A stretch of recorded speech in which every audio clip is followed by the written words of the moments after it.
Obviously, we mentioned we had the sweep in the first round, the only sweep of the first round. Then Celtics and Hawks went 6, and the series starts Monday. And seems more so that the main headline, more so than Sixers versus Celtics, is Joel Embiid's injury in his knee. So it's another playoffs and another year we got to focus on an injury with Embiid. Seen multiple different reports. One said he could miss game 1. Another one said that he will play, but with a brace on. So my question to you is, obviously, how does this change the series, and what part of Joel's game will be impacted the most with this injury? I mean, it changes it drastically if he's injured. I mean, that's what if you go back to first time we started the show, our successes has a lot to do with Joel's health, and if that's limited in any way, it does decrease our chances. I'm not saying it's impossible, but it does decrease our chances if he's limited.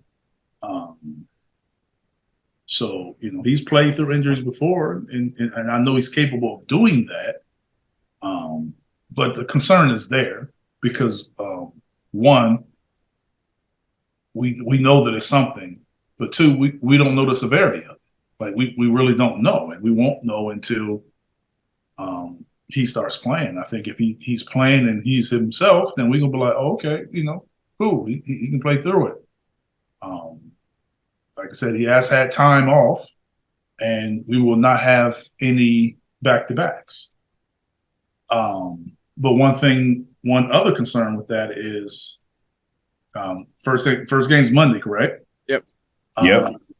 With a Monday start, you won't have as many days in between games. You won't have that. You may have one game where it's 2 days in between. And that's where that later start kind of like, okay, like, probably the first 5 games or so will probably be every other day. I haven't even looked at the full schedule yet, but it is every other day for the first 5 games. Yeah, I believe only one game. There's a two guys. Yes. So because they're trying to get 2 weekends in, and when that happens, they're trying to get those 2 weekends in. You're looking at the limited days, even though it's no back-to-backs. You still don't have the luxury of them trying to stagger games like they do in that first round. You start on Saturday, they could stretch that series out a little bit. But that Monday start, that was the first thing that came to my mind was, yes, he has more time off, but it may only be one 2-day break. So hopefully this break that he has had with this, by sweeping the Nets, has given it a chance to calm down, swelling calm down, and build the strength that he needs in order to get it to a point where he can maintain consistency and hopefully not have to miss any time. Teja? Yeah, I mean, changes everything. I think as far as what gets impacted, I expect this pick and roll game to go. I guess that part of this game, I would assume, go the most unfazed of all of his. So Joe will be able to set picks and just kind of pick and pop. So his mid range is going to have to be on in the series. I see less banging from him. I see less chase down blocks. I see less twisting, turning Euro step type guard moves. Defensively, even if he's a half step slower, let's just be nice about it. That's going to make a huge difference because he makes up for a lot of other defensive deficiencies that we have. Paul Reed's going to have to play the way he played for Brooklyn, which is awesome. He probably made himself a lot of money in that series. So let's see if he can keep that going. But yeah, I think if Joe's mid-range game's off, then we're in just massive trouble. Because that's the one part of his game I feel like he could look like his old self. I think everything else will be a big difference. Because I mean, he's not going to just jump up there and try to slam the ball as he normally would. Because that's actually that and blocks would usually get him into trouble as far as injuries go and the way he falls. Those are two of the plays that have the biggest impact on him. So, Yeah, this is gonna have to be the mid-range game for Joel. The mid-range series for Joel. Yeah, I mean, just thinking, piggybacking and talking about the impact, it's kind of tough to kind of pinpoint one thing until you kind of watch them. Yeah. We've heard the injury and we know it's something, but we haven't seen them. So we haven't seen them move. We haven't seen them play. Just from a playing through injuries and playing with an injury, I would say for a guy like him, the biggest concern would probably be his pick and roll defense. Are they going to drop? Are they going to have him up? And if a guy like Tatum is in that pick and roll, how are you going to address it? You know what I'm saying? Like how is he going to be able to? I'm sure he can still protect the rim if he's at the rim. But are you going to extend him? Are you going to have him come up, or are you going to have them guys come off and get clean looks? What can you do differently from that? If he's able to defend that at the same rate, then my concern for defense isn't as much. If Al Horford's in it and he's picking and popping, will he be able to rotate out to that? We'll find out. Because those are the things that they're going to do to try to see where he's at. Run him in transition. Whoever he's defending is going to try to leak out and run out and try to get him running to flatten him, running into pick and rolls. So, I think that's where we're going to have to see where he's at. Offensively, he'll be able to score the basketball. It's just going to come down to, is he going to be able to fight for the position that he's used to maintaining and getting? If they're doubling him and making him more active, does that wear on him? But my concern isn't as high on offense as it is on defense and transition. Do you think they start out doubling him, or they just see how it goes with Horford playing him straight up first? I believe that they'll play him straight up on the perimeter.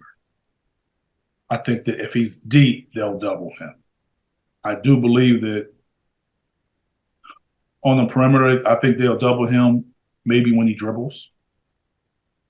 I do not see them just running at him on the catch in ISOs like the Brooklyn did. Yeah. I do see him playing straight up on the perimeter, even at his spot, 15 to 17 feet out. Now, if he's knocking down every shot, then yes, they'll make an adjustment. But I do not see them. I'm speaking more from what I would do.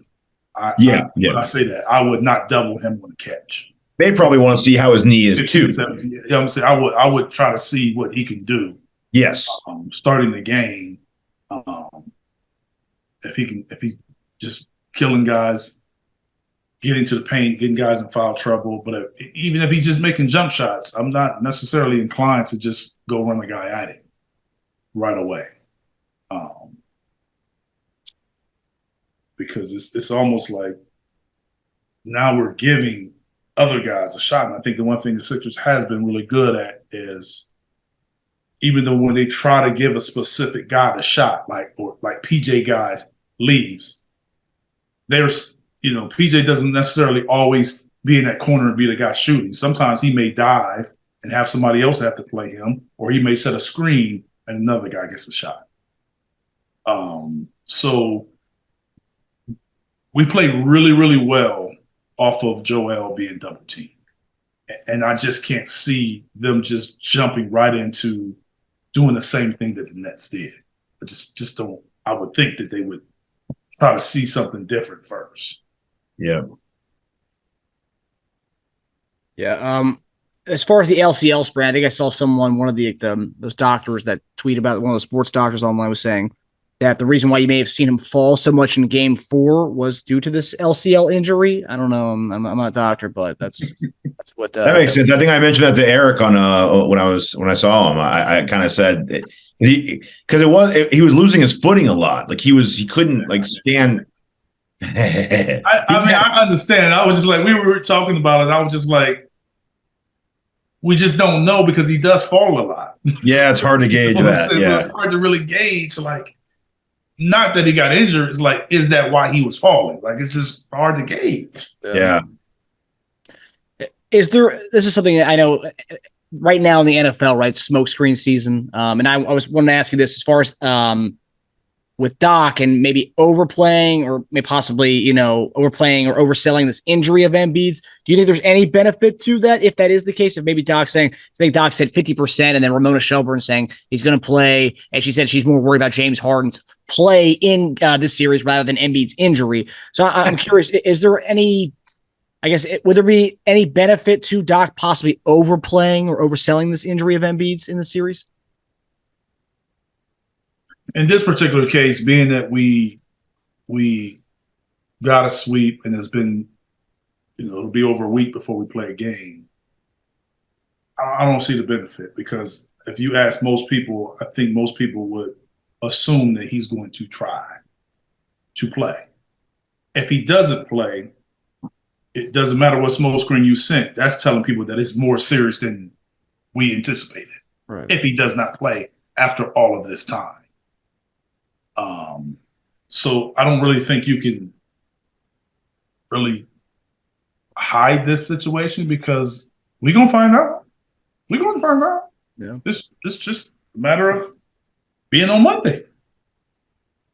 Yep. So, but I would most people I've spoken with and what I've read, most people seem to think that he's going to play on Monday. I think when Doc came out and said, if the series started, beginning of the series, it looked like he's not going to play the beginning of the series. I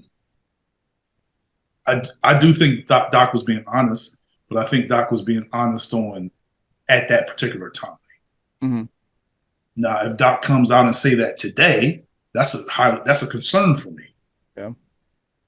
But it wasn't a concern for me for him to say that a day or two after the game. Yeah. Any experience with the LCL sprain, Eric? Have you ever had? No. Yeah, I think I read online that with grade 1 sprains with the LCL, which I'm assuming this is a grade 1. I don't know. I'm not a doctor, but I don't really know the exact how the extent of it. But everyone's kind of downplaying it as far as the reporters and stuff. But about a 3-week recovery time for a sprain, and he's gonna have a little over a week in this one, even if it is a grade 1 sprain. So it's 3-week recovery doesn't necessarily mean that you can't play. Mm. It just means that you're gonna feel this. Yeah. For these 3 weeks. Yeah. So. Yeah. I mean, if you look at it, we're going to get into his injury concerns in the next topic, but if you just look at his history of playoff injuries, this might be kind of one of the, not as bad of all the other injuries he's had before in the playoffs. I would say this is one of the worst ones he's had. So, which is, we'll see. We'll see. We'll be able to find out. I wouldn't say that yet. Yeah, we'll see.